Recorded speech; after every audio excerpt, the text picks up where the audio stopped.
We also have a donation from Toxic Wild Hog, $25. I firmly believe that Shift shouldn't be allowed to speedrun Battle for Bikini Bottom twice in a row for Agdq. Shift fans will get the joke.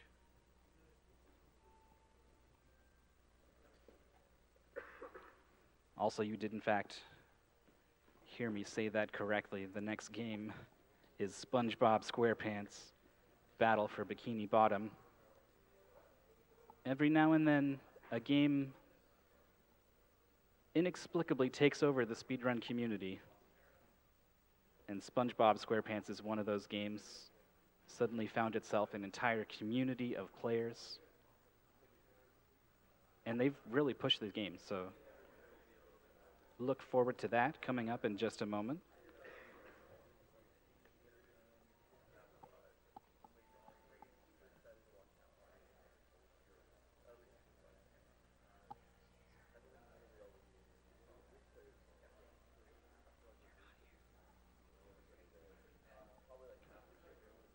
Agdq 2017, brought to you in part by the Yeti, the official tea sponsor of Games Done Quick since 2012.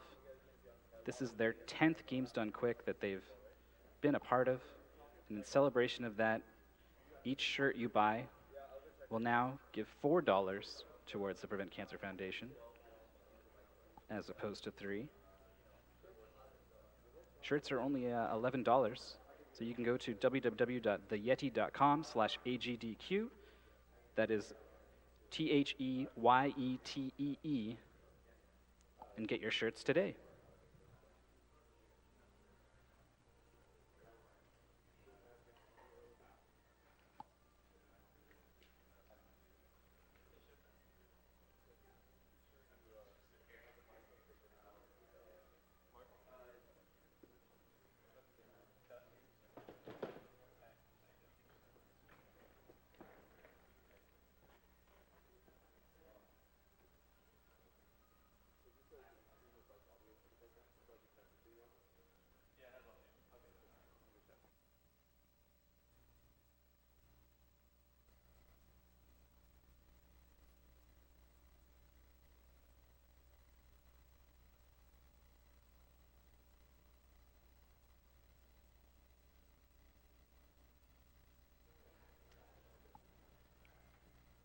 Some of the other incentives available to put your donations towards.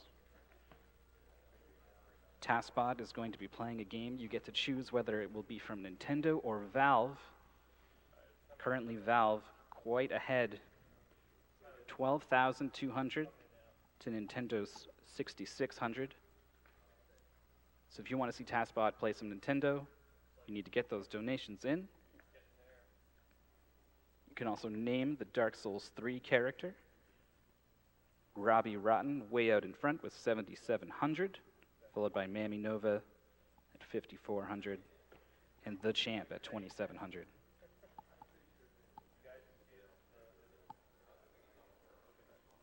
Looking at some of these other names, you can choose Big McLarge Huge, Get Good, Funk Royal, Macaroni Grill, Edward Emberpants, John Dark Souls, Beard Phantom. Yeah, these are pretty good. They all have a long way to go if they want to catch Robbie Rotten, though.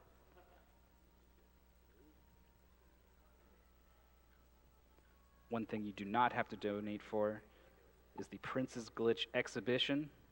That met its $33,000 goal, so we will be seeing that after Dark Souls 3.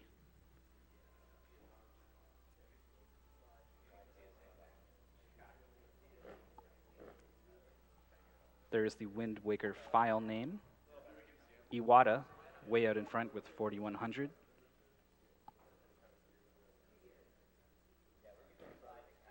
Followed by Rabram at 1,800 and Lonk at 1,000. I would have expected Lunk, but Lonk, all right, I like it. There is, of course, the classic fate of the animals in Super Metroid. Save or kill. They are pretty much even here, and both are over $100,000. People care about these animals one way or the other. Thank you so much, everyone, for your donations.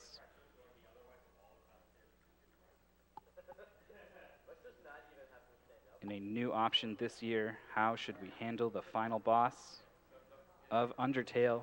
It's our finale, and we can either comfort them or shun them. Comfort way out in front, 10 times more than shun, actually, 8,200 to 830.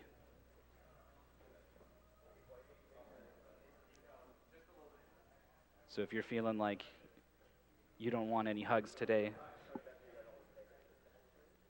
you got to donate to make that happen.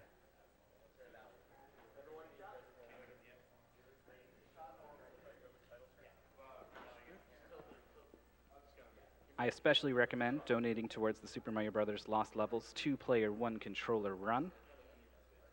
That will only happen if another $25,000 are donated towards it.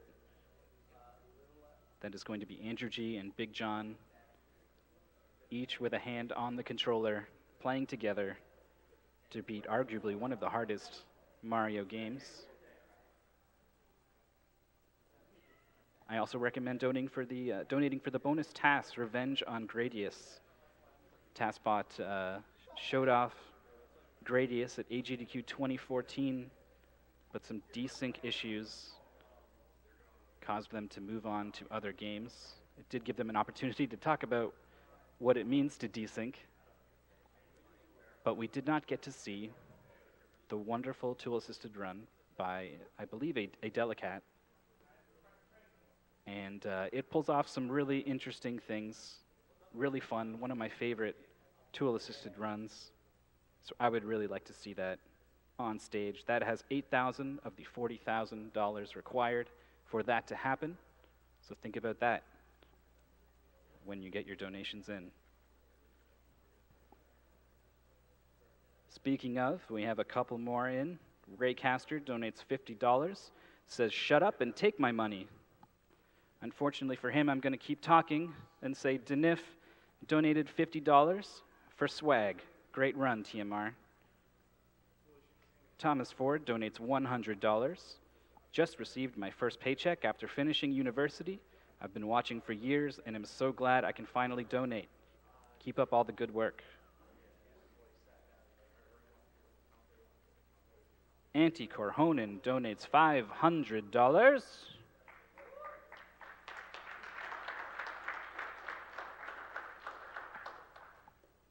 They say, looking forward to the task block. This donation goes to Super Mario Bros. The Lost Levels, 2 players, 1 controller.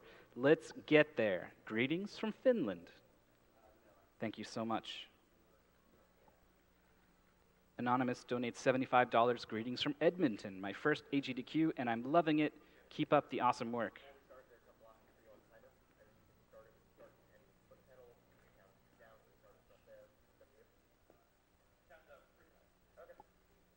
Mero donates $10. So hyped to see Battle for Bikini Bottom in GDQ.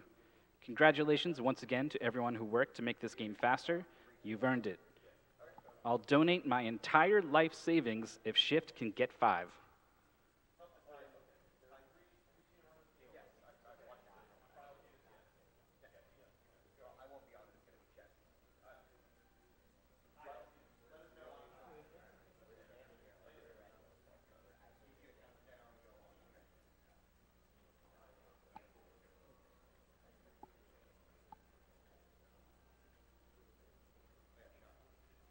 If you're just tuning in, perhaps you woke up. Good morning, fellow East Coasters. You're watching Agdq 2017. We're raising money for the Prevent Cancer Foundation, one of the nation's leading voluntary health organizations and the only U.S. nonprofit focused solely on cancer prevention and early detection. It was founded in 1985, and it's catapulted cancer prevention to prominence and fulfills its mission through research, education, outreach, and advocacy across the country.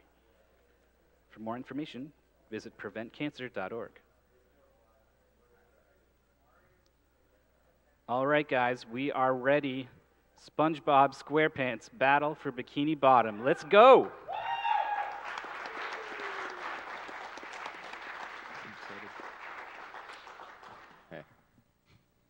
All right, here we are. This is the day. We play SpongeBob for the first time ever in GDQ. I'm Shift on the couch. You guys can introduce yourselves. Okay, I'm Cole. I'm Red Moss. I'm Jelly. All right, and we're going to start the run.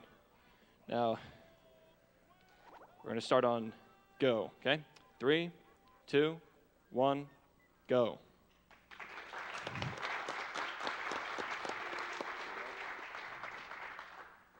Yes, this is a licensed video game, but you guys are going to be entertained, trust me. If you played this game before, it's a lot easier to appreciate it. However, if you haven't, it's still pretty cool in certain parts. There are some downsides, like the bosses are kind of slow, but it just picks up speed from the beginning to the end, gets a lot faster and a lot more exciting. So if you can bear through the first 20 minutes, you'll probably be glad you did.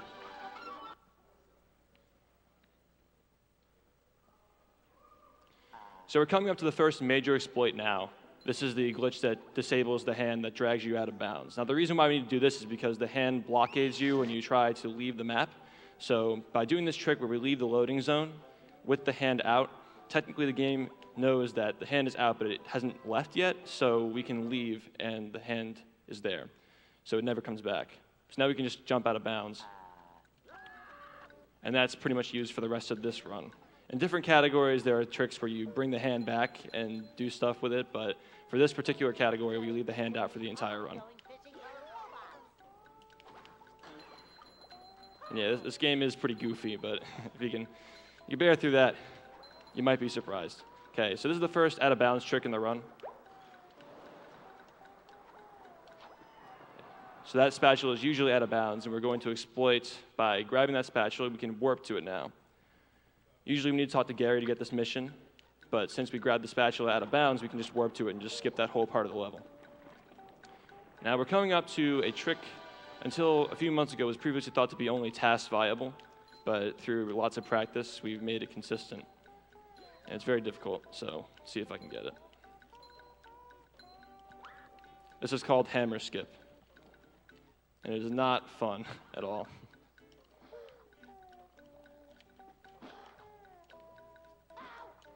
At first try. Nice. There we go. That was really good.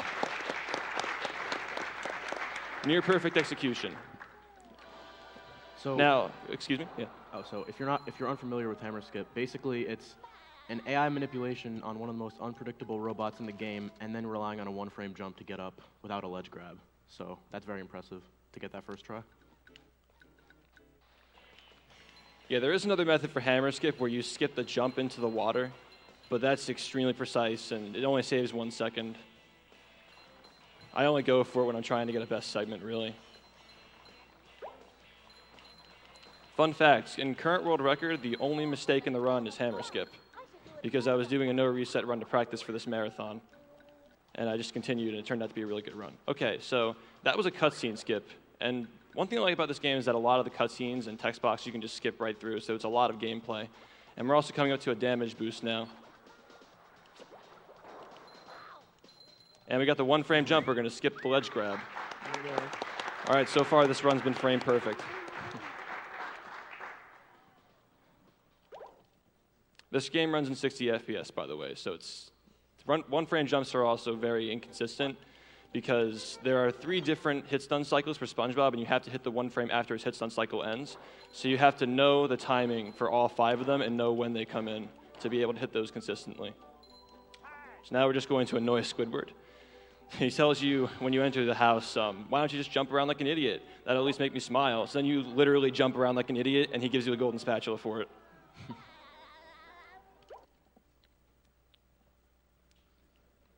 Don't trust anybody, not even Squidward's house. This trick can be a little bit inconsistent, but we got it first try. We're good.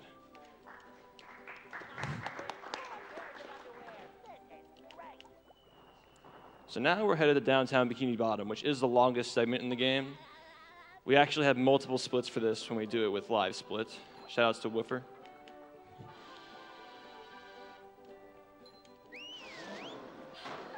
Now this is one of the few instances of the game when we consider this grinding because we need to grind shiny objects to enter the sea needle, which is the game's currency. This is really the only instance of grinding at any %. But some may consider boss fights grinding because it's very repetitive, but it isn't grinding in the literal sense that we have to collect objects.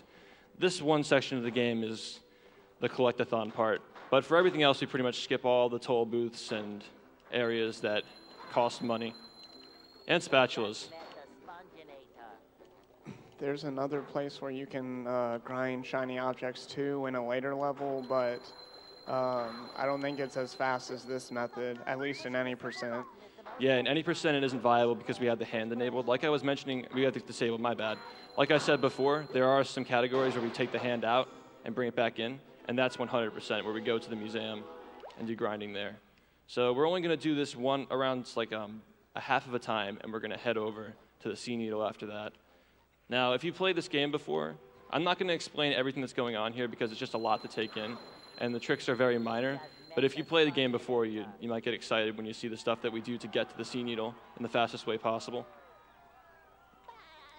The beginning of the game is a lot of walking, not too exciting, but as we get later into the run, there are more damage boosts, and then the damage boosts in the end are replaced by another trick that will be revealed later into the run, which is actually the reason why I started running this game, because of that trick, but you'll have to wait to see that.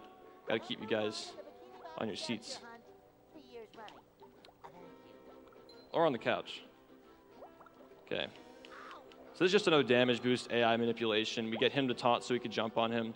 A lot of the objects in this game are solid for whatever reason. Probably for, it's probably efficient for them to just throw the object into the game and not take the time to make them solid or not.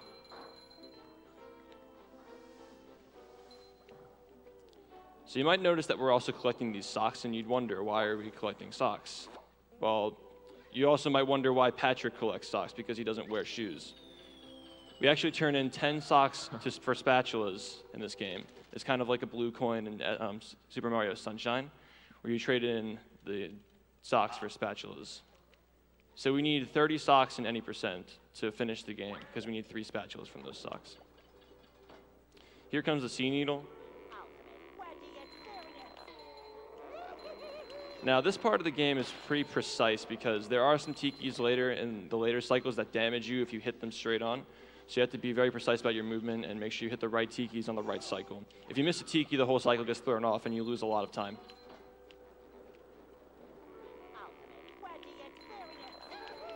And we missed the thunder tiki, so we're going to live and we're going to continue the cycle. We're also collecting these wheels to give them to Mrs. Puff later in exchange for a spatula. You might remember that if you played the game casually. All right, luckily we didn't get hit by Chuck. Chuck's really annoying. He's a precise torpedo robot that fires at you. And if you fall off and die in the sea needle, or you have to warp back since the hand is disabled, all the tikis are back and reset, so you just have to do the mission again.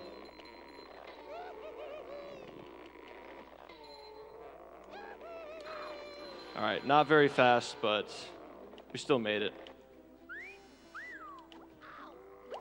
So the reason why that was a little bit slow is because Chuck was right in the middle when you saw that. If Chuck's in the middle, you have to be very cautious of where you're going, otherwise he might hit you. And if you fly off, then you have to die and come back and do the whole thing over again. So I was cautious with that, and I took it slow on Chuck, so we missed the cycle by a little bit, just a little. But it's fine, though. We're still in the game. So now we have Sandy. Now Sandy's a unique platformer in that she has a triple jump in this game. And she's very useful until we get to that exploit I hinted at earlier with SpongeBob later in the game. So we actually just skipped the Sandy tutorial level because the game developers didn't take into account that this Texas Swinger is too low, where I just went to be able to grab it straight from the bus stop platform. You can see it up there in the upper left corner. I think there is a way to get to this spatula with SpongeBob manipulating the sponge ball, but it's pretty complicated non-task. Yeah, do you think that would be viable in like a task 100% run maybe? Yeah, maybe. Yeah, who knows. There was a task for this game a while back.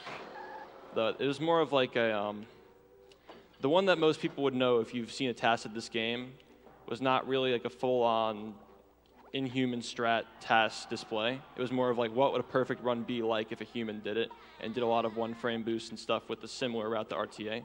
But there is another task that was in works for a while. You guys might know Hazel. She did the Metroid Prime test. She was working on a task this for a while, but it just kind of like fell through the cracks. People just kind of forgot about it. But it's really cool, by the way, if you can find the playlist. I think it's unlisted. A lot of crazy things that are not seen in this run. Not much to explain on downtown rooftops. Basically, there's a cycle that you have to make with these platforms that move up and down. If you play perfectly, you can catch the final platform on a cycle back.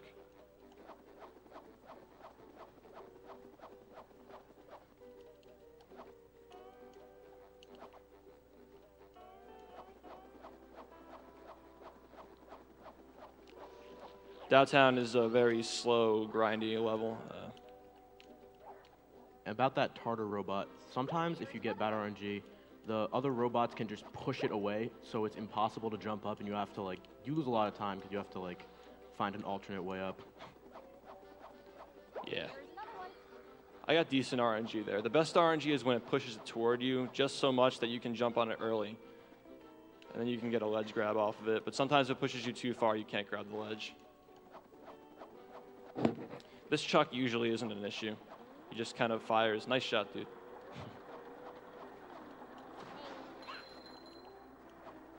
A lot of people ask why we switched to SpongeBob first and then go to the Spatula, which is funny because it's such a minor thing in the run. Basically, it's just faster to go to the bus stop, then to the Spatula, then to the button, then to go back and forth. And these like short hop button things are used to skip parts of the slamming animation, so they go into the cutscene where you wouldn't be moving anyway. Now we have the lighthouse fight. Now, this is actually kind of a big instance of RNG, but in this game there isn't a lot of RNG, so it's only like a 3-second loss if you get the worst RNG.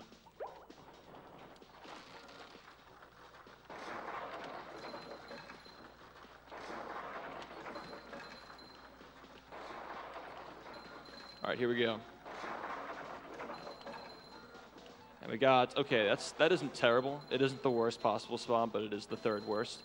So usually it can spawn like over on this side where I am now. But if it spawns on the opposite side, it's a pain because you have to collect the wheels. You have to get the spatula and then go all the way back to the wheel. When if it spawned on the opposite side, you can just get the wheel and go right to the spatula. You basically save a trip across if you get the good RNG. And yes, I am keeping an eye on the shiny object counter. It's very important in this run. Usually what happens if you don't have a lot of shiny objects, you have to end up grinding in Sand Mountain. But by grinding, it's just a bowling shot that gives you more shiny objects. It isn't that much. It only loses like a second or two. Now we're coming up to the first major sequence break in Goon. And this is definitely one of the bigger run killers in this game. A lot of people have trouble learning it and performing it, even on top level. And it's one of those tricks where it takes a while to set up if you're inexperienced, and sometimes it may not work even if you are experienced. It's a very finicky trick. It's difficult to do, especially on a CRT because of the pixelation. Yeah, we don't really know the specifics of this glitch necessarily, but how we think it works, there's like a weird invisible wall that we're gonna manipulate. And if you ground pound into this invisible wall, you'll just like stay floating and not crash on the ground. And you can manipulate that and use the speed from the knockback from when he jumps into the goo here. And you can go perfect over. Jump first try, nice. Sorry, Cole, what were you saying? With the speed, you can float over to that island over there in the distance. And everyone has their own little setup for this trick too. According to all known laws of aviation, the sponge should not be able to fly. However, the sponge flies anyway.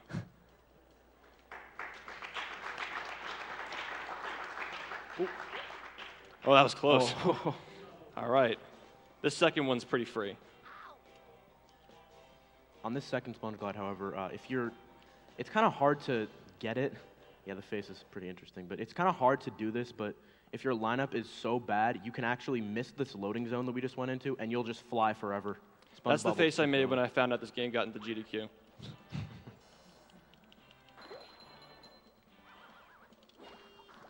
Here's another instance of RNG here. Okay, that was actually my mistake. You're supposed to hit the robot into the other robot. Otherwise, you have to ground pound on it and you lose a couple of seconds. So we have to get this checkpoint here because we're going to do a death warp. Oh, we got a lag spike.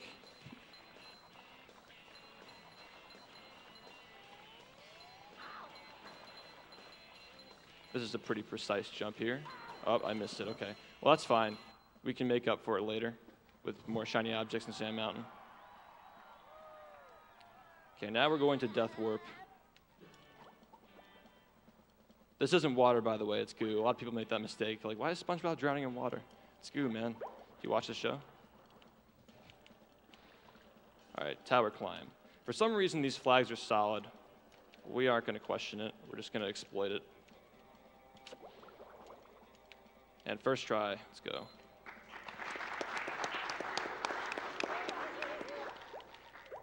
Another thing about this game is that you can menu as quickly as you can press buttons.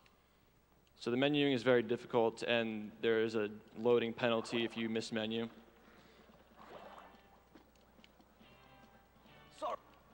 Sorry, lad. The pier is closed. So now we have to destroy this robot temp because the robots are running the pier. But we're going to skip a cutscene by drowning ourselves when we activate it. Much like in Jellyfish Fields where we died to skip the other cutscene. And since we already destroyed the bumper boats because we played the entire level backward, we get the spatula immediately for doing that. So now we can just continue to play the entire level backward. And it's funny because the developers figured that if you get to this side of the map, you must have cleared through the caves. So if you open this box, you don't even have to open the other box to jump into it. That's another thing I forgot to explain, is that in this game, you can jump in teleport boxes like the Idiot Box episode in SpongeBob. You jump in the box and it teleports you to another point in the map, but only if you open both boxes in some areas. In this particular area, I guess this is one of the earlier levels in development. They said, okay, well, I guess if you go into the final box, you must have the first box. So we're just going to open it for you. Thanks, game developers. A lot of things in this game are pretty inconsistent, like, not in terms of, I don't know how to say this, like, one-frame jumps, but, like, boxes like that, like, some you can enter from the last box, but some you can't. And some, like, buttons you can only hit with certain characters, but some it doesn't matter what character you are, and you can still hit the button. It's just pretty weird. This is a downtime area of the game. It's just AI manipulation. I'm one of the dumbest AIs in the game, so we can just, she just kind of bumbles around, and we can manipulate her by coming close, and she jumps early because, oh, he's right next to us, let's attack. And you can just keep doing this. So if you played the game before, you know that the objective of this boss is that there's a button under her head, and you have to just knock off the head and just hit the button. And there are a bunch of different ways you can do it with SpongeBob or Patrick. And we have some downtime. What's your favorite episode of SpongeBob, guys? Guys on the couch, guys in the crowd, I mean, in the chat. Let us know. Cole?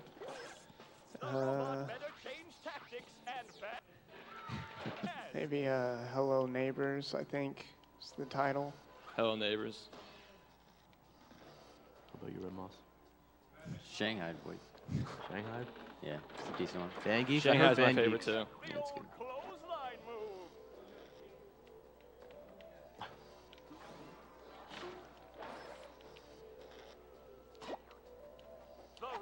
Yes, this is a pretty slow part of the game. How about a donation comment? Donation comment? This is my first time on GDQ. You just want me to, yeah, let's do a donation reading about that. Miles242 donates $10. Hey Shift, first time watcher, first time donator, long time Darbian subscriber. Just wanted to wish you great somewhat RNG on your speedrun. This is a big day for the Shift HD community, and the whole Rugrats Royal Ransom community has your back. Money goes to Rugrats Royal Ransom World Record Holders Choice. Thank you, Miles. So if you guys don't know Miles, he also runs this game. He's just a lot of inside jokes in that.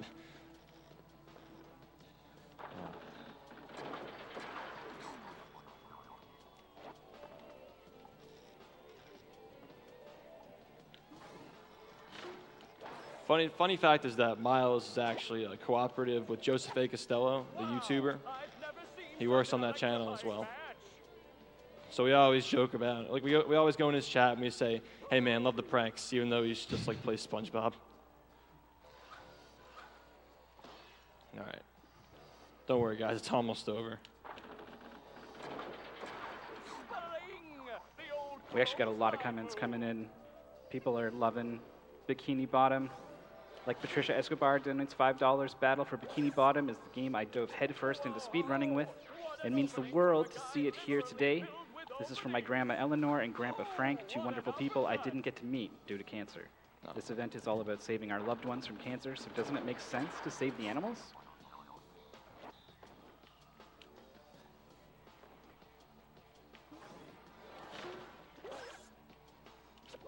Nice move by SpongeBob. This match is just about over.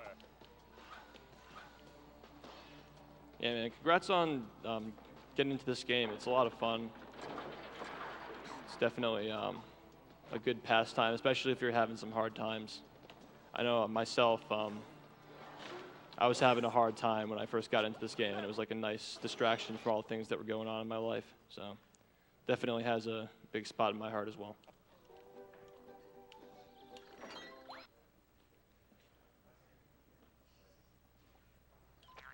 All right, so now we have the Tree Dome fight. Much like the Lighthouse fight, it does have an instance of RNG. And it looks like we got good RNG. Oh, we got the best setup. Nice. Except, okay, this is a very weird part of the game, that sometimes the robots can spawn after you finish your path. And so this is what's supposed to happen. You go straight to Sandy, but we had this thing that spawned over here, that little bugger, so we're just going to knock him out. After you beat that first boss, you get that bubble bowl move. Oh, that's right. I should have explained that. Thanks, Cole. All right.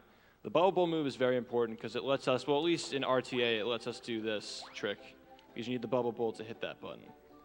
In the tasks, they don't need it, but I mean, I can only be so robotic, you know what I mean? Okay. So this is called SpongeBob storage. Because SpongeBob's crouching animation doesn't allow anything else to happen during those frames, we can just keep jumping in place and get up here to activate the sponge ball. And we can skip this whole area and go into the third part of the game.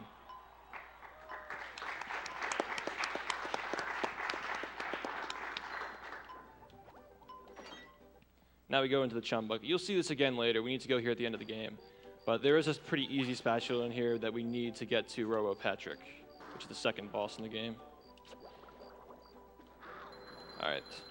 Sometimes that happens. There's like a little weird invisible block on the side of this thing. And sometimes when you jump on it, you kind of clip through it. It's annoying, but it's minimal time loss. It's okay. Now we have the Krusty Krab fight. Another instance of somewhat RNG.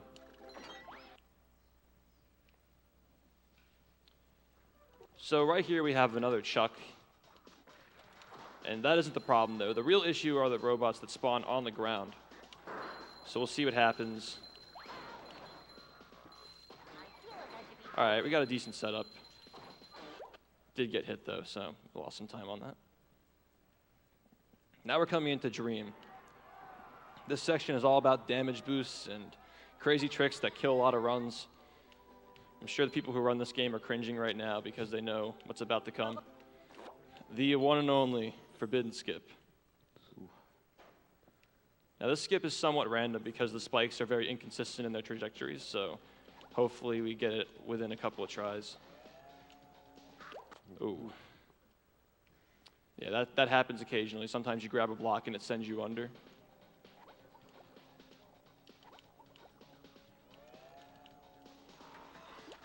And we got it first try.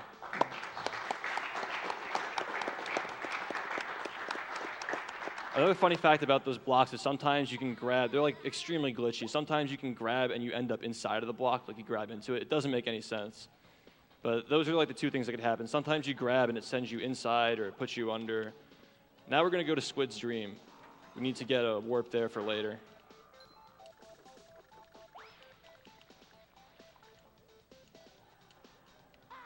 First try. We barely got it, too. We almost hit the spikes. And normally you have to pay a clam 1,000 shiny objects to load some other trampolines, but that way's faster. Yeah, if you remember back in the scene, you know, we had to pay a clam to get into that area. There's other clams in the game that we skip.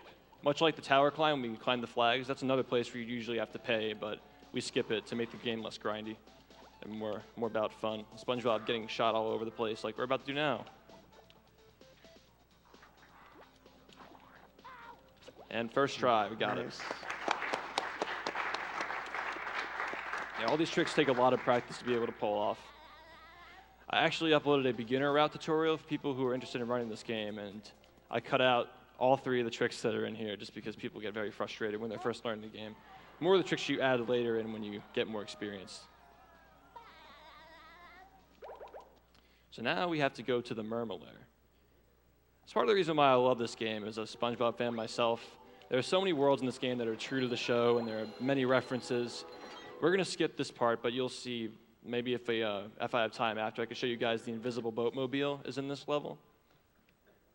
It's pretty cool. Like, you hit a button and it appears, and it's like an invisible box, like a little cool thing. Also, Mermaid Man's voice actor is not actually Mermaid Man, in case you didn't realize. Mr. Krabs is also different as well. So we always make jokes about that in the speedrunning community. That's quality craftsmanship. All right, we got the RNG damage boost. So we just skip this whole area by grabbing that ledge. Pretty easy trick. This next part can be super annoying because there is a little bit of RNG involved, but if you react to it properly, you shouldn't lose pretty much any time off of it. All right.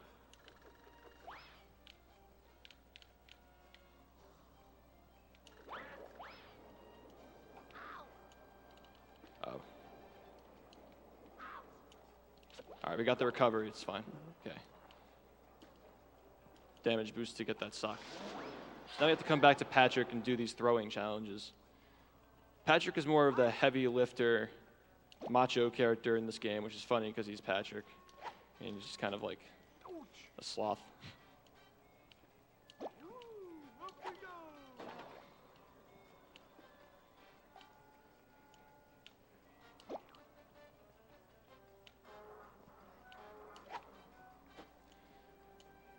These are all pretty much just puzzles that we can't skip or get around.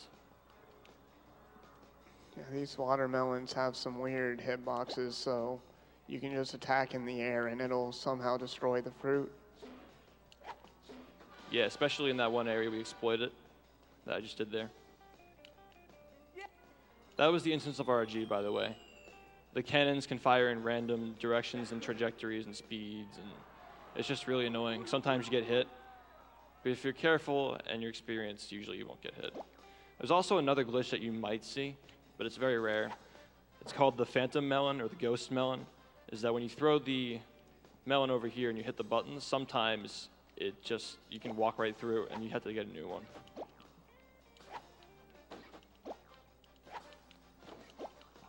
You gotta be careful on these buttons.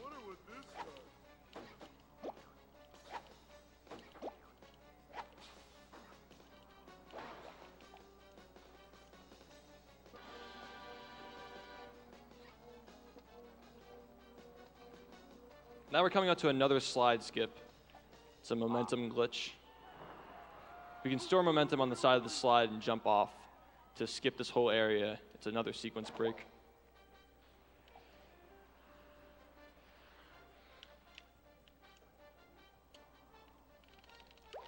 All right, we missed it.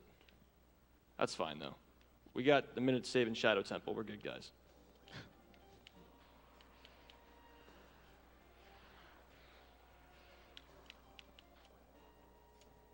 All right, that's fine.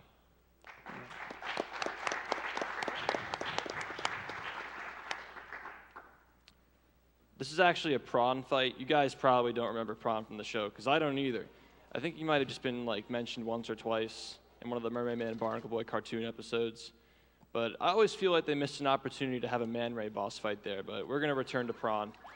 And nonetheless, later to get the spatula with another exploit. All right, first try.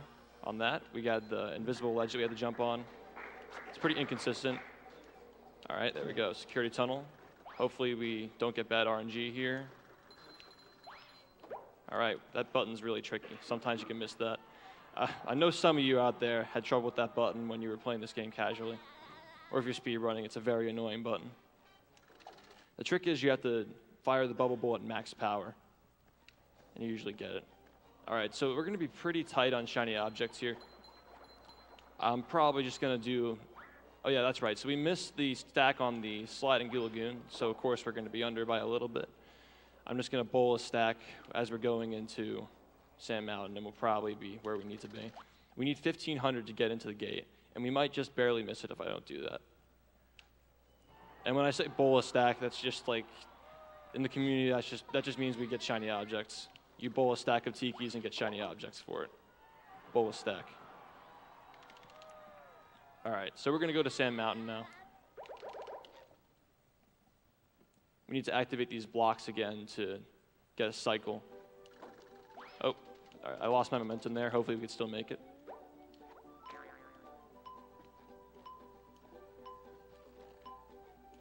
All right, we still got it. Nice. So usually what would happen there is if you don't make the cycle, you get a ledge grab, and that's unfavored speed running. Ledge grabs are slow, usually. Unless completely necessary, or if you're timing it for a cycle. Sand Mountain.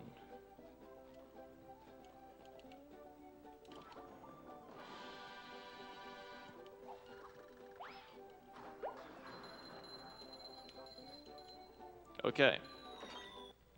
So we only do one of the slopes in any percent, which is good because the slopes really aren't that exciting, in my opinion. If you see too much of them, they aren't exciting, but just Guppy Mountain is nice and short. It's fast-paced, so I think it's a good addition to the run.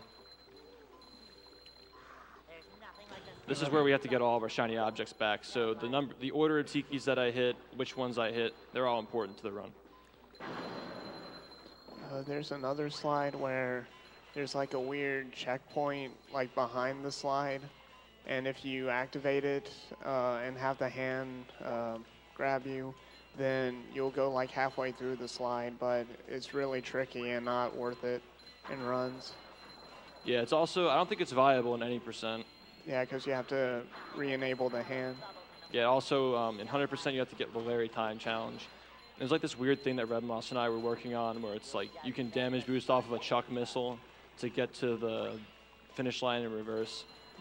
But those are all like weird, obscure tricks that are just theoretical. We don't really have anything to use for them yet. There are a lot of tricks in this game that aren't used in the run.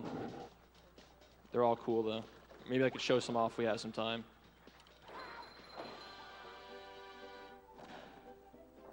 Yeah, we usually cut it pretty close on lives here, because there's a lot of grinding. You have to blow up a lot of Thunder Tikis to get the shiny objects back from what we spent to get here. But it works out because we pretty much make back everything we spent. So the next shiny object toll is actually all the way at the end of the game, right before we enter the final boss fight. Actually, now it's before Dutchman. I'm so used to saying that because the routes changed so much in the past year. But yeah, it's right before the Flying Dutchman's Graveyard, and we have to pay 3,000 shiny objects to buy a spatula from Mr. Krabs. So we should be on track to get that. And if we aren't, I'll do some alternate routing to get it. Bus stops are very tricky in this game. Sometimes you get soft lock on them if you change your vertical positioning. I know what that feels like. Jelly soft locked on a bus stop in a race twice, actually. It wasn't the greatest. The same one. The same bus stop in Rock Bottom. But we're skipping that bus stop in this route because we don't do SpongeBob. We don't do Museum as Sandy. Instead, we do SpongeBob Museum. It's flashier and 5 to 6 seconds faster. But yeah, you have the risk of soft locking if you switch to Sandy there. It's funny because Jelly's the only one who's ever done that, as far as I know. In a race? In a race, too. Actually, both times it happened to me, there were 2 races. Yeah, Jelly got knocked out of the tournament we were doing because he soft locked in both of his matches. It's pretty funny. I've lost a run to it, but it's really rare. Yeah, as long as you're careful, you should be fine. But in a marathon run, obviously, being careful is acceptable. But when you're going for a PB, it's like if you're standing around for a bit to make sure you have the right positioning on the bus stop, you'll lose some time. All right. So now we have Robo Patrick, everyone's favorite boss. And I say that sarcastically because this guy is terrible. You guys remember when you were a kid, the DVD players? I mean, you know, people still do that. You guys watch The Office when They watch the DVD player bounce around. That's exactly what this is. And it isn't RNG, it's just extremely inconsistent.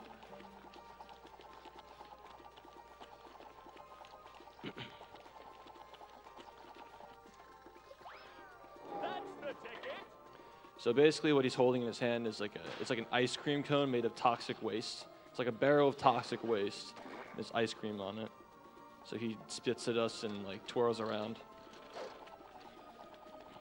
It's kind of a cool idea for a boss in my opinion. The reason we have to fight this boss is because we'll unlock this other move after we beat him. And that move combined with the bowling move there give you a pretty fast glitch later on. Yeah, you'll see that after this. It's called the cruise boost, and we're going to show off that trick for the rest of the run. It's very useful. There are actually some categories where you start with the cruise boost in this game, and you just play through the entire run with it. It makes it a pretty cool run. But in doing so, the damage boosts are pretty much obsolete, so it's considered to be less skillful, probably because it's less optimized, but still very skillful. It's a hard trick, frame perfect. Okay, now we have to stall around with Sandy.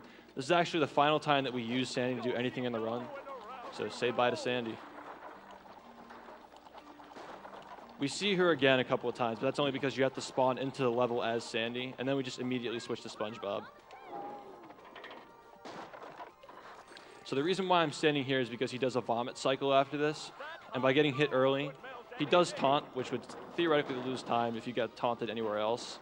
But because the vomit cycle is so long, we can just get the taunt and it saves some time. So pulling on these Texas swingers, by the way, this is a swing stall exploit, something I added to the run a little while back. You can just swing stall here. And the reason we do this is not only so we don't get hit, but also so we can spawn these boxes that are spawned by pulling on.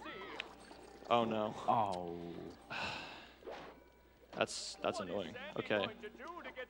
A death in this level did reset to the current cycle that you're on, so as you can see. Yeah, I have to replay the whole thing now. Yeah, that was kind of a really, there wasn't really much I could do there because the box I had to go to, he was running in the direction of it.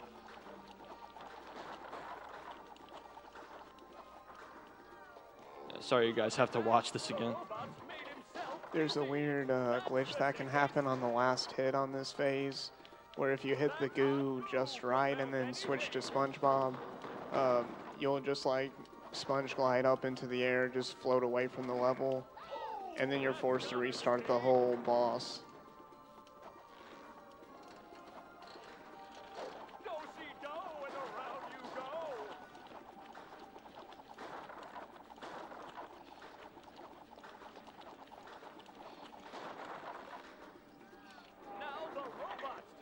All right, this should be fine. One more douse with that stuff, and SpongeBob will be back in the ring. Oh, that's gotta sting.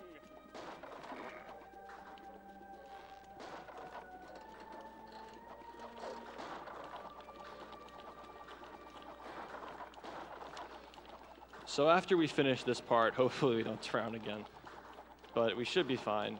After this part, we have to go into the next part of AI manipulation in this game. That's the ticket. This part is very relevant. It can make or break a run, usually. Back in the fight. We have to manipulate him to land on the side of the platform that I'm standing on, or I was standing on before, that larger part. And it's pretty inconsistent because there are some invisible triggers on the sides of this arena where he can land. And if he doesn't land on those triggers, then he can't land. And he doesn't stop spinning until he lands. Sometimes he lands in the back if that happens, on the sides, but usually if he lands on the, like right here, that's what you want. Okay, we got it, nice. It looks like SpongeBob. Now we'll see if he lands here the 2 other times. That's the ticket. It's so unfortunate that I had to drown, but that was almost like a checkmate situation where I couldn't really do anything. It's very unfortunate. Very rare that you drown in this run.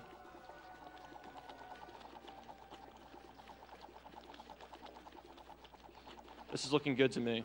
Ooh, we got the early cycle. I see a prime bowling moment right here. Also, you may have noticed the fish announcer by now. It's like one of my favorite parts Great of this boss. Barrier Reef. That's my subscriber notification. Somebody subscribes in my screen. They're like, They try to sync it up whenever the fish does it, so they try to subscribe at the exact moment when the fish says it. We had a really good phase 3. It's unfortunate that we had to drown. Now let's just go for a near perfect run except for that. Yeah, a lot of people could have said, this is RNG. I'm not good at it, but it's actually not RNG. It's just extremely hard. And even I say like, oh, the game messed me up. But it isn't, it's just a very hard trick, Robo Patrick. We like making excuses to speedrunners to make ourselves feel better. It's hard. Okay, so what you just witnessed there is a cruise boost. It is a double frame perfect trick used to increase SpongeBob's speed. It's basically just his walking speed stacked onto his running, basically it's his walking speed times 2. Okay, there we go. Got it right the second time. Second try, guys. Everybody clap.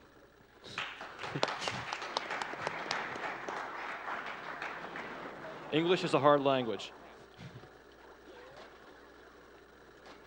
And one of the ways you can cancel or turn off the glitch is by bowling again.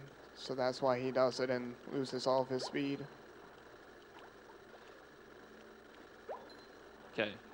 Yeah, so you're going to see a lot of movement tricks, especially here. Rock bottom with this route that I'm doing is widely considered the hardest stage in the game, just because there are so many cruise boosts, all double frame perfect tricks, and the angle is very precise according to which place you're doing it on. I mean, the angle is unique to the surface you're on. It takes a lot of experience to be able to know when you have it or not. And this is where you notice that the skill ceiling in this game is very dramatically high toward the end of the run. A lot of players can be on pace for a really good run until like rock bottom, and they lose a lot of time from cruise boosting. And you notice that a lot of the splits are, they have a lot of deviation between runners for the late game because of cruise boosting. All right, we dodged Chuck. So that bus stop on the left is the one where Jelly's infamously soft locked. But we're going to skip that and go right into the museum. This is widely considered the hardest level in the game, SpongeBob Museum.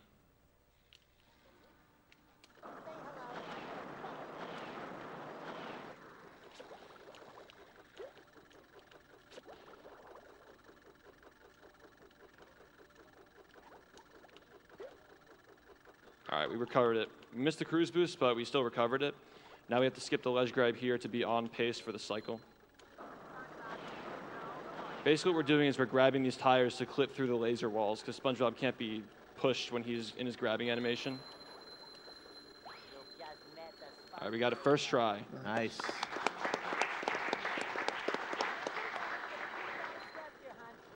Yeah, part of the reason why it's easier with Sandy, you could probably guess that you can just hover through these laser walls. Like you just grab the tire by hovering instead of cruise boosting.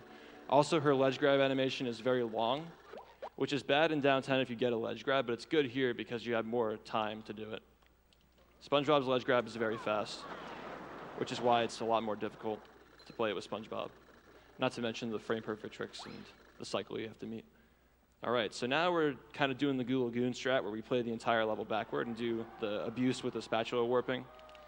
This level's all over the place. We just sequence break twice here, I believe. The first time when we use the cruise bubble to hit the button, that normally you'd have to get at the end of the level, but since we came back to a tier 2 level with this tier 3 power, we can just skip through everything.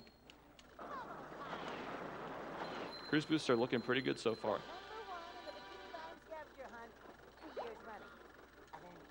We're going to abuse the physics in this game now to make this platform launch ourselves up.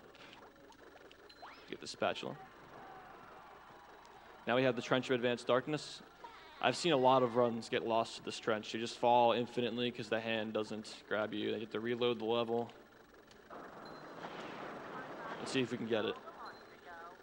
It also runs on a cycle, by the way. The platforms rock back and forth.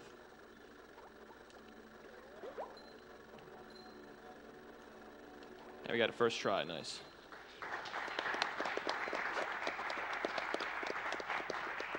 We're coming up to a lot of the more intensive tricks in the game now. We have prawn skip. We're going to return to the Murmur in a very dark area, especially on the CRT where you can hardly see anything and you have to get this invisible trigger that ends the boss fight. For whatever reason, Dev's just left it in the game. we have a clip that we have to do here. All right, we got the clip first try, and we're gonna try to maneuver and set this up. All right, we got a first try, nice. Okay. So prawn's frozen, and now we can go on to one of the harder places in the game. Goon just has all the hard tricks, man. It really is brutal. This is also probably the hardest cruise boost, next to like Dutchman pole boost. But this button's invisible. Usually you have to pay the clan for it, but the game never spawns it out. Right, we got that cruise boost first try. Now we're gonna go over and get this spatula and drown. Just restart the cycle for the balloon kids. Now, in this section, we have to pop balloons to save the children, which is kind of ironic because by saving the children, you also send them into the water where they can drown. But I guess they have floaties, so that's all right. All right, cruise boost first try. That means that we can make the cycle. This is actually an instance of RNG right here. Okay, we got bad RNG, that's fine. That only loses a few seconds.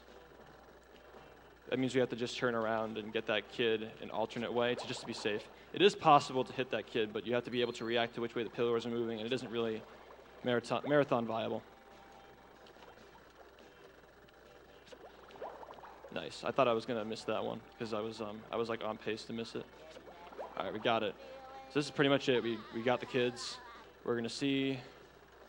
All right, kids first try. Now we have to just get this death warp, or we can get the pop up. That'd be pretty swag if we get it. Oh, we got the pop up. Nice. All right, that saves a little bit of time, second or so. Hopefully it won't slide off this clip. All right, so you may have noticed if you played this game when you were a kid, you have to connect the towers to cast a light beam onto that robot that I just hit with the cruise missile. But if you just get the cruise missile and come back to this level, you can just hit it with a cruise bubble and just skip the whole thing. You don't have to do the tower puzzle or any of that junk. Now we have the hardest spatula ever. Look at that, guys. I'm so lucky. First try, downtown Bikini, bottom 2. Yeah.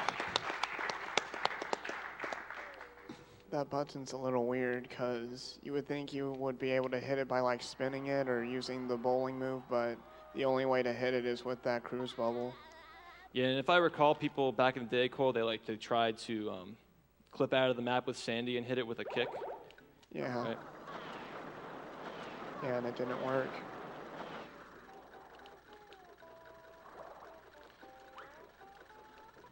All right, this is another out of bounds trick we're doing here. Okay, that was close. All right, so now we're on our way. We're gonna skip this entire level. So bye-bye. Usually you'd go into the cave entrance on the left, but we're just gonna run under the map because the hand is disabled.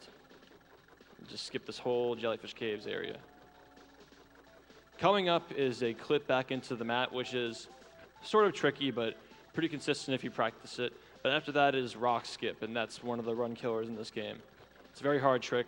It only saves like 5 or so seconds, kind of like SpongeBob Museum. It's more of a trick doesn't save a lot of time, but it's like you need it if you're going to go for a really optimized time. Oh, having some problems here. All right, we're fine.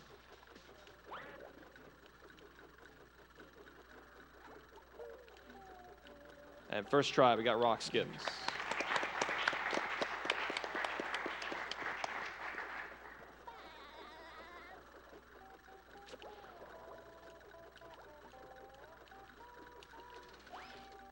You know, I'm curious to know how much time I lost in RoboPatcher, because I'm sure this would be 59 pace if I didn't die there.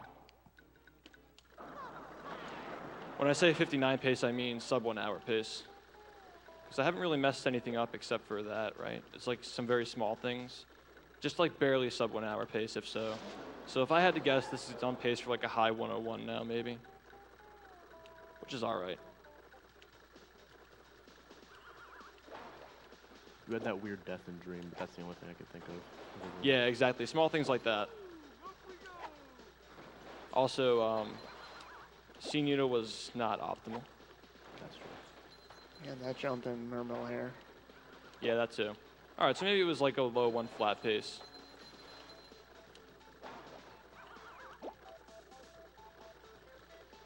All right, this is actually another instance of RNG where the robots spawn and when they spawn. The one cycle is RNG, so it's kind of random whether you actually get to do it quickly or not, based on where the robots spawn and when they spawn. Just kind of take what you get with this. You can lose up to 5 seconds on it, so it is kind of annoying, though.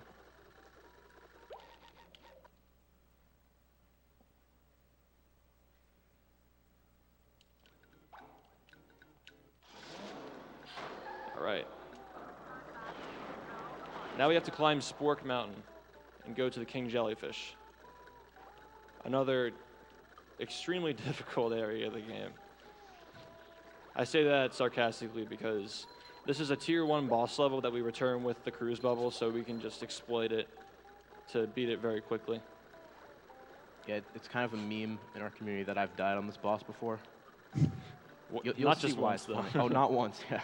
You'll see why it's funny when it gets to that point. Yeah, we kind of just go in there and just destroy him.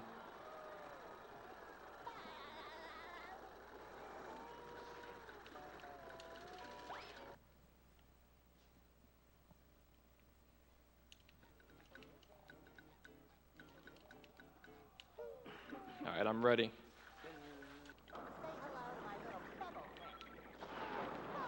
Yeah, we just pretty much tackle him with this thing 3 times and he's done. Usually you'd have to go through this whole process of waiting for him to slam the claps. Thanks, guys. It took a lot of practice for that one. All right.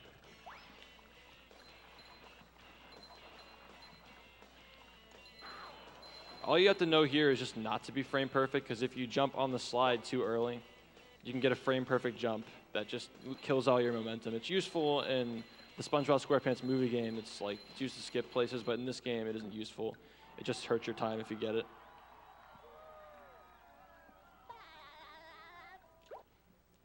All right, now you guys are really going to appreciate this if you played this game when you were a kid. I think I'm the only person who actually enjoyed Kelp Forest the most out of anybody when I played this game because of the puzzles. But that's exactly the reason why people disliked it, is because of the puzzles you have to do. And you guys are in luck because we don't have to go through all that junk. So here we are in the Kelp Forest, where we skip the entire level and play it backward under 3 minutes. And you'll see why. Here we are.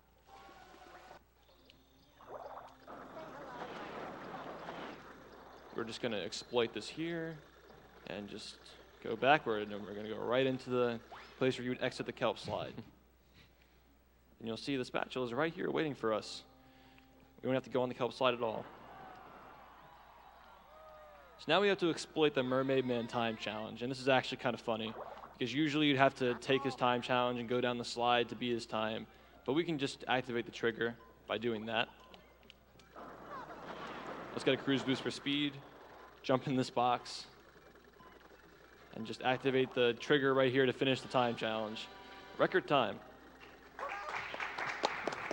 People always cringe there because they feel like I'm going to fall off, but it's actually impossible to fall off if you're paying attention. All right, now we get to play the kelp caves background. We're coming up to Hey Kid. Ooh. Big meme in the SpongeBob speedrunning community. Hey, kid. There it is. All right. The faces. So normally in this part, you'd have to get Patrick and go down into the swamps and slam on that button, use the freezy fruit, which we don't use in the speed run because it's slow. But you'd use the freezy fruit, you throw it in the water freezes, you go, the goo freezes, you go to the spatula, grab it in the cage. You have a limited time, but since they didn't account for the cruise bubble, you can just hit it with SpongeBob and skip that whole area. Yeah, Patrick is a very slow character. Hopefully we can route him out of the end game eventually, because cruise boosting is good enough to be able to do it if we find a faster way to do certain spatulas. Rock bottom lasers is a very cool, fast-paced spatula that we don't do in the run. So maybe someday if we could find a way to make it faster, we can add it. Still playing the level backward here. And get the spatula in the entrance area. So now we're going into the second portion of Dream, which is also one of the harder places. Two very hard areas here, Squid's Dream and Sandy's Dream.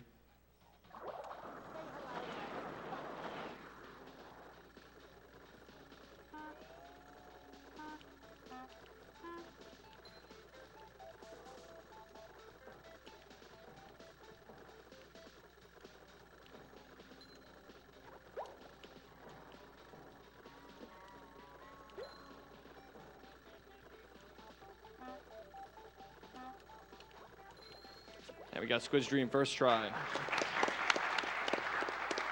All the faces, man. So many faces. Now this is it. This is the ultimate run killer. 50 minutes into the game. It's a leap of faith into this wheel. And if we fall, we have to restart the level. It's Sandy's Dream.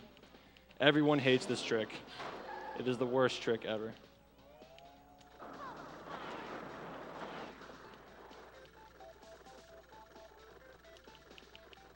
All right, so we fell. It's a leap of faith. Very precise trick. This is a little different from the Sponge Glide and Goo Lagoon because with this one you can actually control where you're moving, like left and right anyways, so. All right, we can go for a third try then.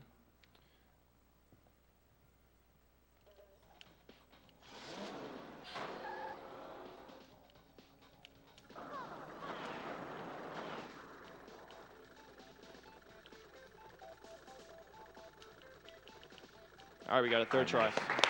All right. Normally, if you were on a PB pace and you miss this once, the run's dead. It just loses so much time. That was probably like around a 40 to 50 second penalty just because I missed that twice. That's a hard trick. It was thought to be random until recently.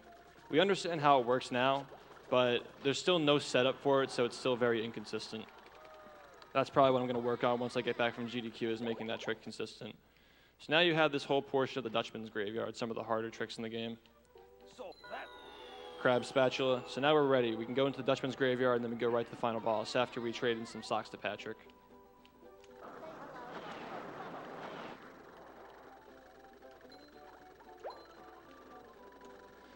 It's funny, I think I actually left Sandy's Dream into my tutorial video because for whatever reason I didn't route it out. It's a hard trick for beginners to do consistently. All right, we got the cruise cancel. Cruise canceling is when you slide off a platform when you're doing a cruise boost. So you cancel the second animation. Very precise trick, cruise canceling. Because you have the frame perfection stacked on to just the right angle to slide off the right way.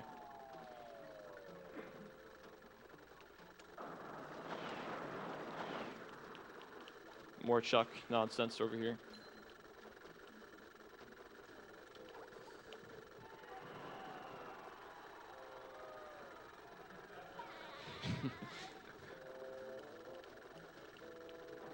Now, the reason why this trampoline sends you out of bounds here is because we have a cruise boost, and the game says, okay, I need to send you in a set direction because this trampoline has a set direction, but that set direction is overwritten by the cruise boost.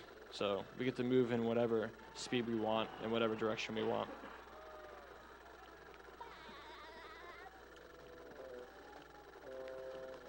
We're coming up to Annoy Squidward Part 2, the Squid Boost.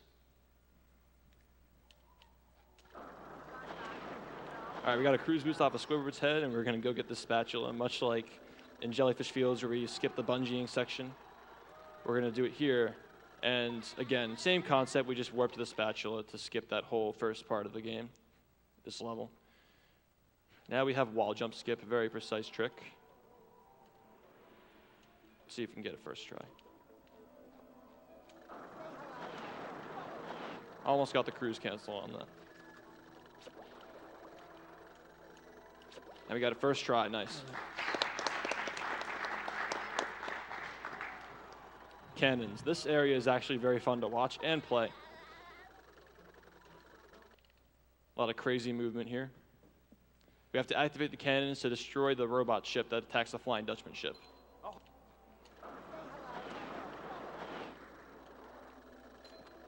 More Chucks. Nice. Okay.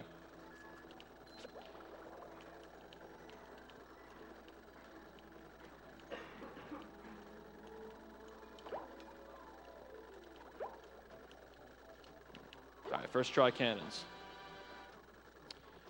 Now, I guess I'll do some explaining, because this is kind of a weird trick that we're about to do. The reason why we have to hit this button to activate the cannons, you may be asking if you played this game before, well, how are you doing this, or why are you doing this now if you didn't destroy the robot cannons? Well, there's actually a glitch in this game that lets you warp to the final boss fight even though you haven't broken these cannons yet. So we can just actually exploit the menuing through that. Usually, the cutscene would just show you destroying the robot ship, but we can use the menu to go to the boss. We don't have to get teleported to it by the cutscene. The way someone found this, they just paused the game and they realized, oh, look, there's a silver spatula here. We didn't do anything. All right, might as well warp to it. So Flying Dutchman made a deal with SpongeBob that if he gets his ship back, he'll give him a golden spatula. But he chooses not to give it to him, so we have to fight the Flying Dutchman now as Sandy. However, we choose not to fight the Flying Dutchman as Sandy because we can exploit the trigger and just skip his whole boss. So here we go. Ooh, we got the bubble bounce to save some time. And Dutchman skip, first try. Now this is the final stretch. We can go back to Patrick and get some more socks and head right to the chump bucket. We have our 75 to complete the game.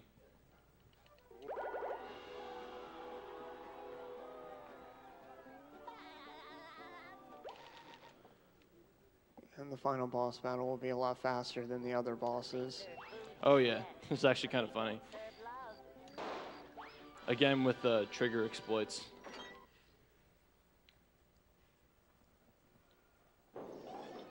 And here we are, folks, the main event. A gauntlet of ever-increasing ferocity. All right, I'm gonna get you. No, you aren't. The robot better change tactics and fast. And that's it. We just skipped the boss fight. Here we go. Can we get tartar sauce skip? Okay, no tartar sauce skip. That's an RNG strat, just a different way of getting launched down here. Saves a couple of seconds. Would have been cool to get it, but hey, what can you do? You need the hand disabled to fall down there normally. Yep. So 100% what you would do is you'd do the shiny object grinding, bring the hand back disabled, and then you'd go here. All right, we're coming up to time. Not here, in the next vessel. We have to destroy the giant robot's brain. And we're almost done. Man, I don't even want to see my time. It was fun, though.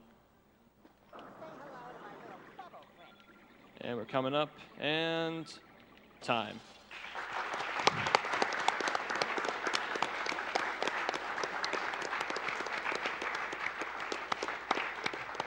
Big day for the SpongeBob speedrunning community.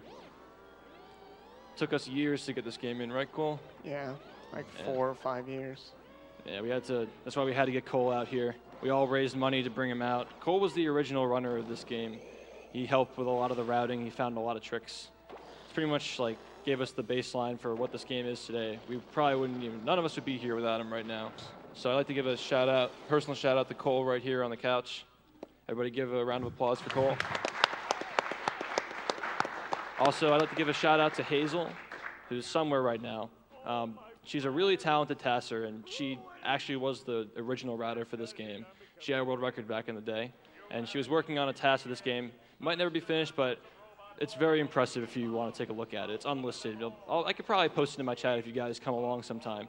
So yeah, definitely shout outs to Hazel. I'd also like to give shout outs to Jared's Giants and Ringo Tongo, 2 runners who would have been here today, but unfortunately circumstances didn't allow them to. But they're both very talented runners, and they care about the game a lot. They really wanted to come here, so I'd just like to shout them out. You guys were not forgotten. And also, shout out just the entire community for making this possible, supporting everybody, and getting SpongeBob and a GDQ. Who would have thought? Like, this game's really taken everybody by surprise, and it's actually highly appreciated. I really like to. I thank you guys too for supporting. Yeah, I got a lot of trouble from. I got made fun of a lot when I started running this game until people started to appreciate it more. So it's good to see the Switch people starting to get on our side for it. So it's nice. It's nice being up here. Anyway, guys, any donations you'd like to read? Yeah, actually, we have a $5 donation from Jared's Giants. It says, happy to finally see this game make it to Agdq this year.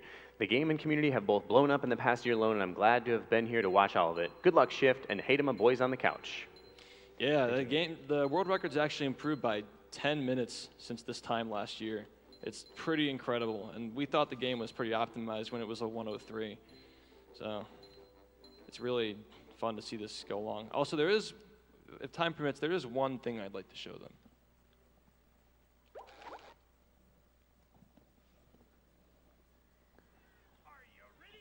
Are you ready, kids? I can't hear you. Who? Loading screen. All right, so we're going to go back to Jellyfish Fields.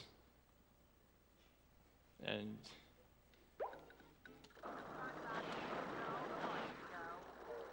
this exploit is so game-breaking that we couldn't show it in the run. It's so precise, and it just ruins the entire run if we do it. The game would never be the same if we let people do this in runs. It's banned forever.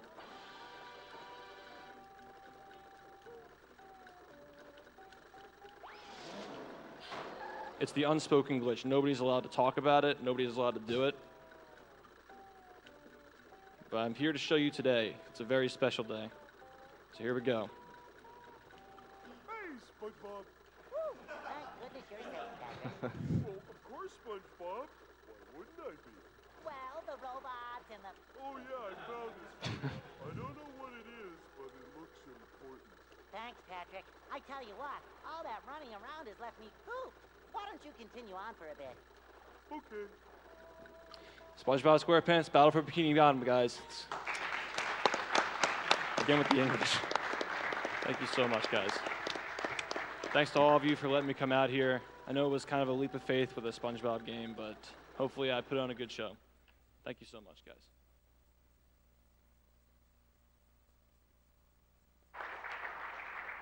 Yeah, let's hear it for that great run from Shift. Amazing game, amazing run. I had a couple more SpongeBob guy donations. Brit55 with the $59.28 donating a very specific amount to Shift, and the guys to say grats on getting to GDQ, and hello to all the SpongeBob speedrunners up there. Derpington with $20 says, so happy to finally see Battle for Bikini Bottom at Agdq and run by Shift. He has pushed this game to ridiculous levels and inspired me to start speedrunning myself. Put this towards the lost levels, two-player, one controller.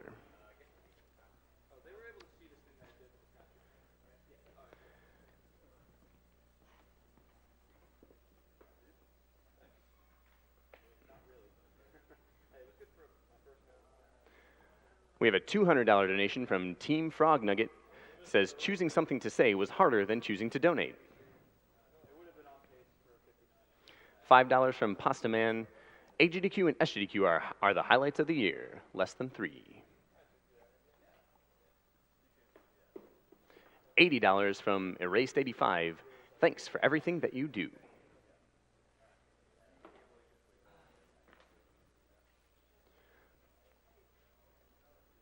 $10 from Goth. Thanks to the whole Agdq staff and runners for their amazing job and dedication to fight for a great cause and hopefully beat cancer. Also, thanks to the French Restream and the Commentators for sacrificing their sleep time to provide us with such a great event.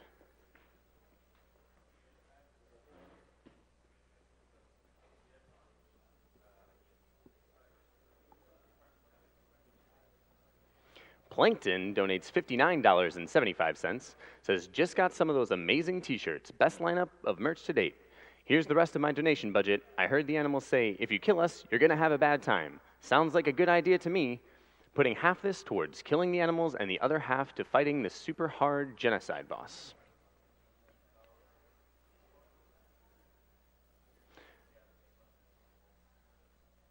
SH170 donates $150. I'm happy to be able to donate to such a great cause. Best of luck to all the runners and kill the animals.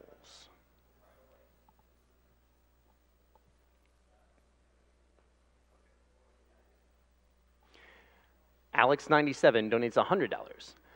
I loved this game when I was a kid, and I recently discovered the speedrunning community around it.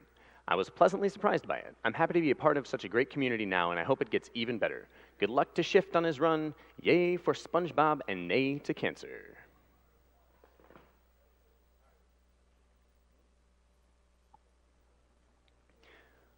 Librizzi donates $100. Krusty Krab training video is the greatest episode of all time, and if you believe differently, you're full of hoopla.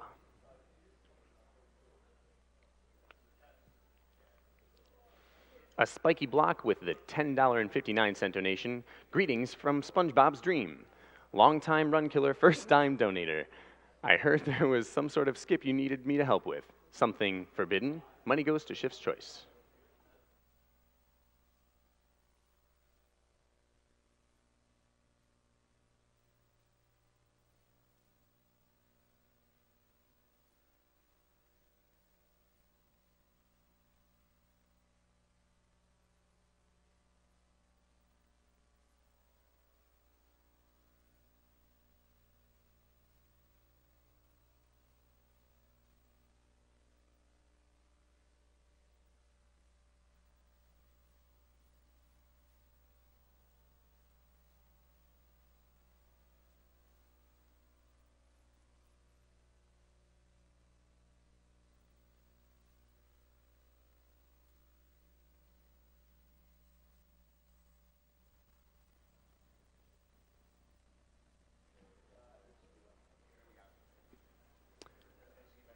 Beefsteak with a $100 donation says, shout out to the French community. We love you all. Keep up the good work.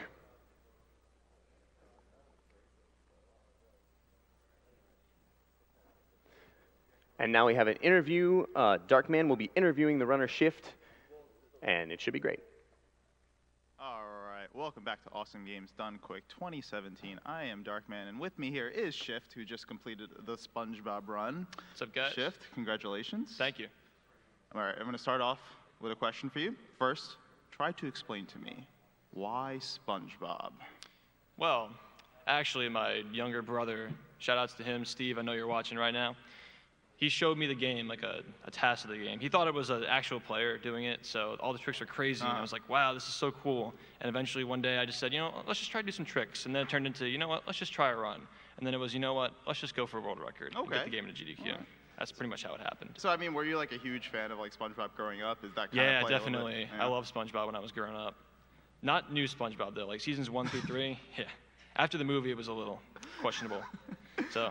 I'm not the you know, the biggest SpongeBob lore master here, so I can't comment on that. But I'll trust your opinion. You should. So, I mean, obviously, you know, when I think of, you know, a SpongeBob game, it's like, okay, that's SpongeBob. I mean, yeah, sure, it's a licensed game, but there's like such a great amount of depth to it. Like, how did you like? I guess like, how is it that a game like SpongeBob ended up having like so many tricks to it? I believe it's the studio was just so talented in making this game. They actually went on to work on Disney Infinity, so they were definitely like a quality team working on this game. They also did the Scooby-Doo games. Actually, a fun fact is if you played Scooby-Doo, Night of 100 Frights, there is a clip from that game in the Xbox version that they left on the disc because it's the same engine. But it's a very smooth engine, and I guess because they were trying to release it on time, maybe they overlooked a lot of the exploits. Just the frame priority for cruise boosting allows all those crazy tricks you saw, disabling the hand. Like if it weren't for the cruise boosting, sponge gliding, and disabling the hand, we wouldn't have this game. Sure. It'd just be some average, you know, licensed game. But I mean, even like just looking at it, like it seems like it's a bunch of fluid movement. I mean, that has to be like definitely a big motivator for like. Especially with SpongeBob's movement, like actually all of his individual limbs are separate entities. So sometimes when you load the map, maybe you noticed on downtown Bikini Bottom 2, when I enter the Sea Needle, his arms don't spawn because I activate the cruise bubble in the first possible frame. His arms don't have enough time to reach his body. So even when I'm bouncing on like balls or something, his legs are turning around, and his eyeballs are moving around. Like they just took so much time on that one character. Sure. And it really shows like all the exploits that come out of that one character. Sure. So, I mean, obviously with a game like this, there's definitely been a huge community revolving around this game. I mean, talk to me about like what's it like being a part of this community, kind of like, you know, helping bring this time down. Yeah, I can give a perspective from when I started running this game. There were a decent number of people who knew about it, and a lot of people who said they were going to run it but weren't quite interested yet and were maybe discouraged because there were no tutorials or anything, just world records to base off of. There was one runner, and shout out to Fuff, he's probably watching too, from Canada. He was the world record holder back then, and he was the only guy I could watch stream like twice a week. I used to be a big fan of him, like watch his stream and everything, But once I got really good, I decided I'd make a tutorial video to increase the popularity of the game, and all those people who wanted to run could finally get into it because they had the help. So that made it take off, and then I got partnered by Twitch. I got into GDQ. My YouTube videos, they really took advantage of the algorithm with changes lately, so I got a lot of recommended videos. And the game, since then, just people see it, they're like, wow, this is so cool. I'm going to definitely support the community and play the game. That's really cool.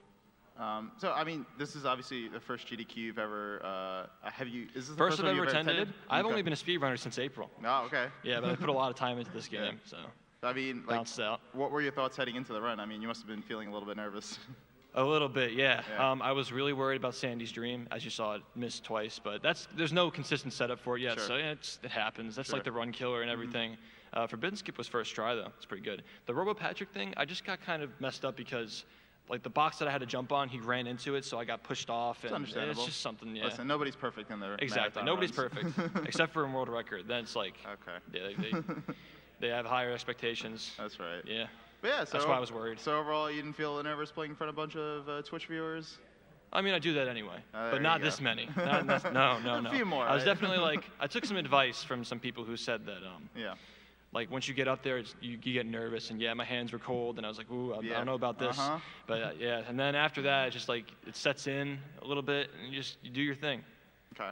Well, yeah, I don't see really a reason to be too nervous though, because I met so many cool people, man. Like I didn't know what I was getting into. It's just like everybody here, just so kind and supportive, because we all have the same interests, and yeah, absolutely. It's good to be here. Yeah. All right, most important question: what's your favorite SpongeBob episode? Shanghai. Leedle. I could go on, but I obviously not. I think we get it. There's so many quotes from that episode. Definitely give it a watch. All right. So I'm going to take it to Twitter. We asked some questions. We're going to ask you some questions from Twitter. So some of the hard-hitting questions. So here we go. All right, here we go. First important question: what is your least favorite SpongeBob episode? I was a teenage Gary. Really creepy. That's all you have to know. Don't watch it. I won't. I know you won't. All right, next question. Not a SpongeBob fan. Any other Nickelodeon shows that you like other than SpongeBob? You know, I thought that when I was a kid, I liked Fairly Odd Parents a little bit. It was just like kind of a weird sense of humor that's just like kind of like popping out with the random jokes, and I know it's hard to explain. It's very odd, but that's just part of the show. I see what you did there. Yeah. All right, let's see. Next question we have. What do you think about the runs of the game? How do you think it's going to change over the next year? Over the next year, I feel like it's definitely going to be at 58 as long as I keep playing. I think that a lot of high-profile runners are going to pick up the game because it's a lot of fun. Shout-outs to my man Fire Dragon. Good friends with that guy. He's actually going to run it eventually. That's cool. Cool. Yeah. Awesome. All right. Next question we have. Who is your favorite SpongeBob character and why? Can I give two? Is that cool? Sure. All right, so definitely Patrick and Plankton, because Patrick has all the one-liners, and Plankton's funny, self-aware commentary, like, oh, I went to college. It's like, college doesn't equal success. And they hammer that joke in. It's very funny. Yeah, no, definitely. That's pretty funny. All right, next question. Doesn't SpongeBob's laugh get annoying after a while? Actually, no, because it's just part of speedrunning. You deal with the same game thousands of times in a row. So after a while, they want me to say yes, so yeah, it does. But after a while, just for the fans, it just kind of drains out. I don't even hear it anymore. You know, that kind of thing. I just go into like a zone. It's like when the spatula happens, it's like there are too many of them to care about it. All right, let's see what we got here. Of course, kind of asked it. How'd it feel playing in front of 100K Twitch viewers? Great, actually. It was really cool. You know what? I wasn't even thinking too much about the Twitch viewers so much as the crowd behind me. It's just really cool, like, even tricks that my viewers are desensitized to, like Dutchman, wall jump, skip. It's like, all right, I usually get it every time, but it's still, like, really hard. So having people cheer for me just for, like, even the basic things, it's like, it feels really good. Cool. Awesome. All right. And next question. Why is the Xbox version of this game the optimal one to run? Because it saves time on loading screens. However, well, it saves 3 minutes from GameCube, and then GameCube saves 3 minutes from PS2, just because loading times are very important. It also has to do with, it's faster than 360 because the emulation on 360 is a bit buggy, and the loading times, they load slower to make sure everything loads correctly. So that's also part of it. All right. This one. Who lives in a pineapple under the sea? Skip this one. I have no idea. Okay. All right. And the hard-hitting question: why Pineapple is under the second? sea. Yeah. Oh, I'm sorry, I was thinking about the question. I just couldn't. I That's couldn't fine. figure it out. Don't yeah. worry about it. All We'll right. figure it out later. All right. I got Why time. is second season the best season? SpongeBob second season. It just has all the good episodes, man. Like Shanghai, I believe, was season 2. Jelly Spotters, also one of my favorite ones. I remember that one. Yeah, I could keep going on, but Okay. obviously, yeah. All right, fair enough. All right. All right. Well, with that in mind, that is all the questions we have for Shift. So once again, thank you very much, Shift, for being a part of this interview. Great run. Thank you for letting me be a part of the marathon, Absolutely, man. yeah. So fortunate. You have no idea how grateful I am. Well, I can't even say any words anymore. Dude, We I was really having trouble there appreciate too. It's the air today. Okay. Well, let's English, go with that. Yeah. Well, I am Darkman. With me here is Shift, who just completed the SpongeBob Battle for Bikini Bottom run, and we are gonna throw it up to the host, who has a few announcements. Peace out, guys. Thanks for that great interview, Darkman. And again, congrats on a great run, Shift.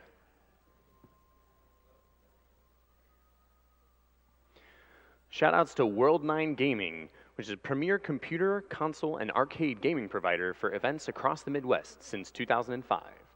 Dedicated staff, tournament expertise, and an expansive collection of over 2,000 games and 100 consoles. They provide up to 20 PCs with all the top games installed and over 25 classic arcade machines. For more information on booking and upcoming events, check world9gaming.com.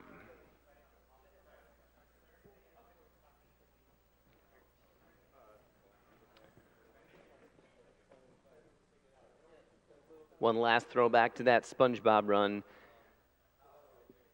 CNF donates $10, says, yeah, SpongeBob and Agdq. I'll donate another $10 if the donation reader does his best. Yes, that is a SpongeBob reference.